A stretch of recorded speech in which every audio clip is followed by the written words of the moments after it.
لقد كان لكم في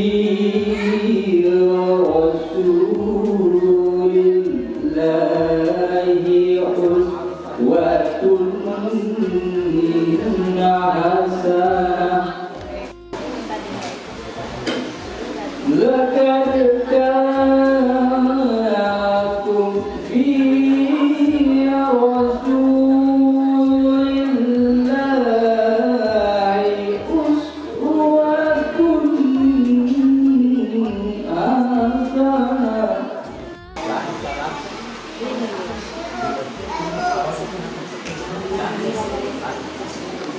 حسنة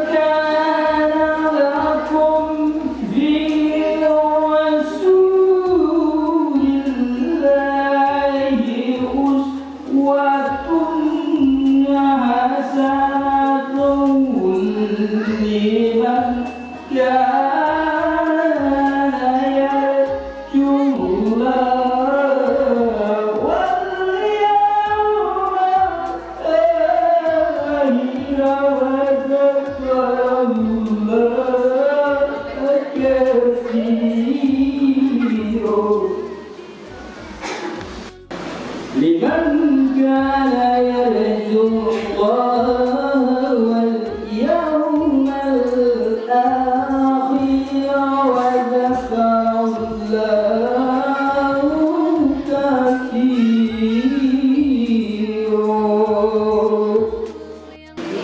Jiwa kita hingga kemudian Allah memberikan hikmah dan ayat yang kemudian dibacakan tadi. Selanjutnya agenda berikutnya yaitu laporan ketua panitia. Kami persilakan di samping kiri saya. Yang kami hormati sebagai Ustaz Bapak dari semua.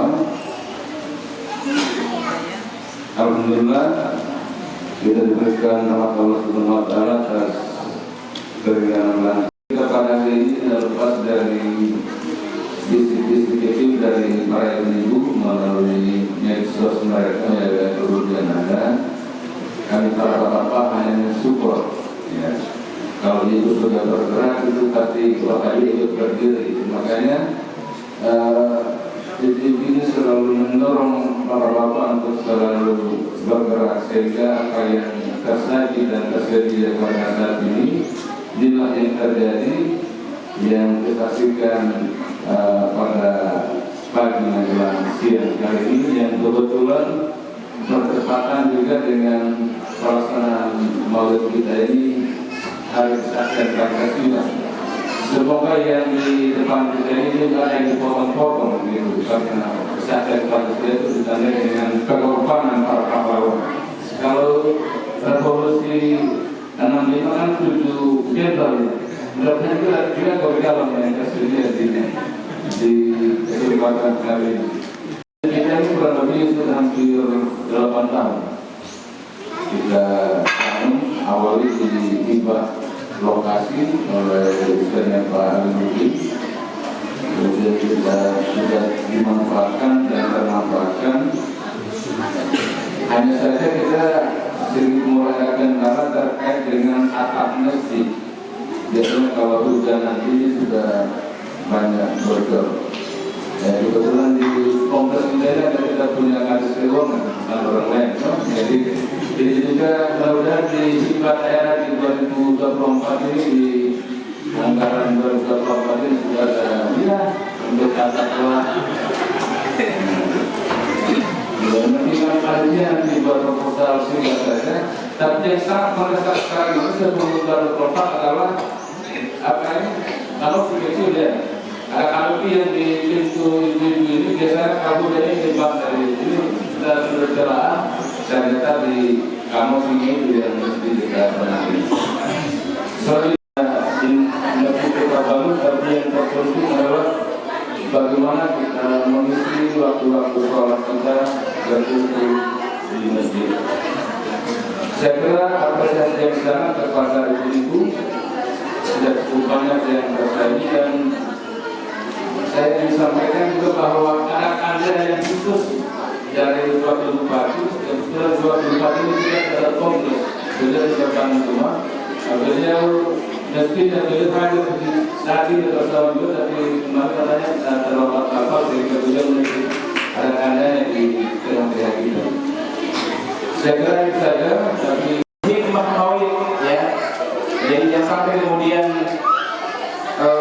acaranya begitu luar biasa, tapi kita kemudian melupakan urgensi penting bersama teman dan para senior dan sesepuh. Allah Subhanahu wa taala berfirman surat Al-Imran ayat 31. In kuntum tuhibbunallah fattabi'uni yuhibbukumullah wa yaghfir lakum dzunubakum. Bapak Ibu sekalian, anak-anak yang luar biasa yang dirahmati Allah Subhanahu wa taala. Allah Subhanahu wa taala berfirman, Allah sampaikan kepada Rasulullah, "Ya Rasulullah, kul katakan in kuntum tuhibbunallah, katakan kepada orang-orang yang beriman, katakan kepada seluruh hamba-hambamu, in kuntum tuhibbunallah, kalau engkau serius untuk mencintai Allah Subhanahu wa taala, fattabi'un. Kenapa kita harus mengikuti Rasulullah? Maka surat Al-Ahzab yang tadi dibacakan oleh bapaknya Sultan tadi, murid kita, itu bayatnya masih bagus. Hanya mungkin karena belum saja.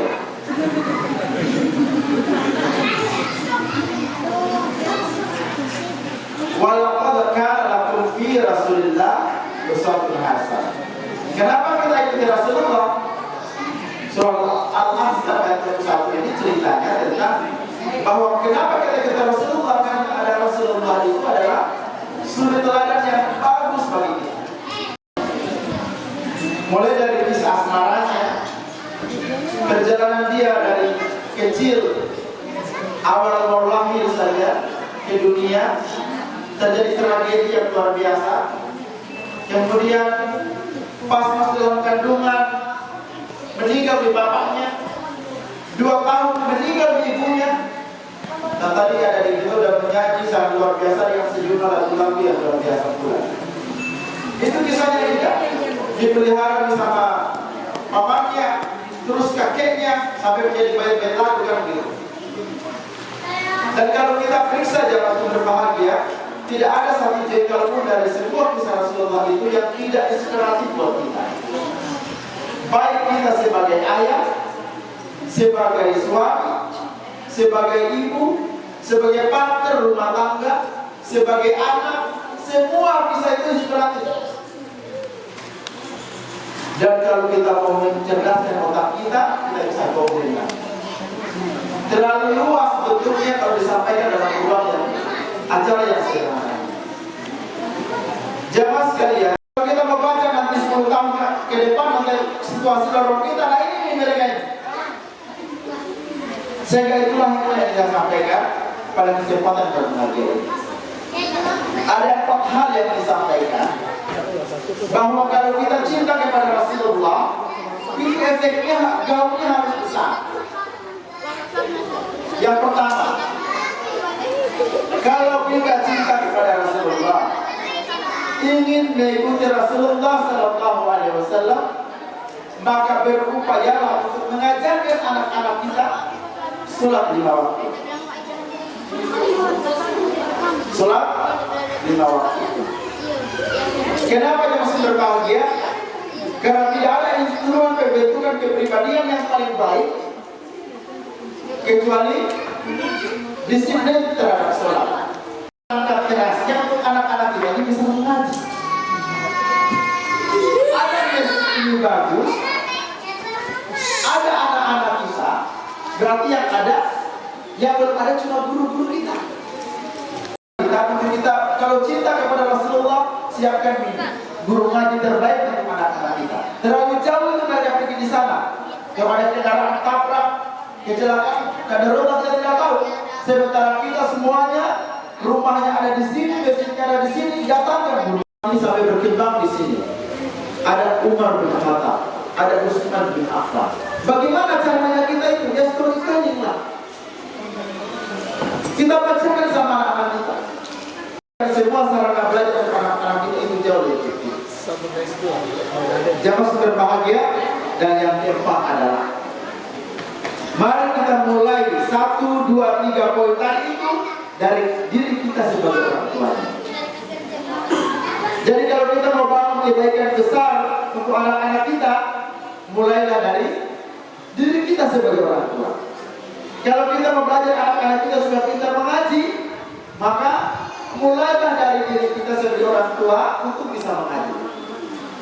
Masjid ini bagus, dan kalau akan lebih bagus kalau ada proses mengaji di sini, ada proses kita mentarbiyah di sini. Sudah menyiapkan generasi Quran kita, sudah ajar anak-anak kita dengan adab, sudah ajak anak-anak kita dengan tokoh-tokoh penting storytelling tentang kebaikan-kebaikan orang tua dulu. Dan yang keempat, kalau kita sudah memulai baca Quran, sholat 5 waktu dengan baik, selalu membaca kisah-kisah penting, maka kita bisa ajarkan semua anak-anak kita agar anak-anak kita ini kelak nanti menjadi orang-orang yang mungkin tidak pintar nanti, tapi dia juga menjadi hamba-hamba Allah yang cinta kepada Rasulullah SAW. Amin. Adalah masa-masa emasnya mereka menghafal, mengaji, dan orang tuanya sering lakukan seperti itu. Jadi Bapak Ibu sekalian, mari kita dulu anak soleh siap. Ya. Sekarang kita mau dengarkan anak-anak kita ini bersolawat, ya.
yang penuh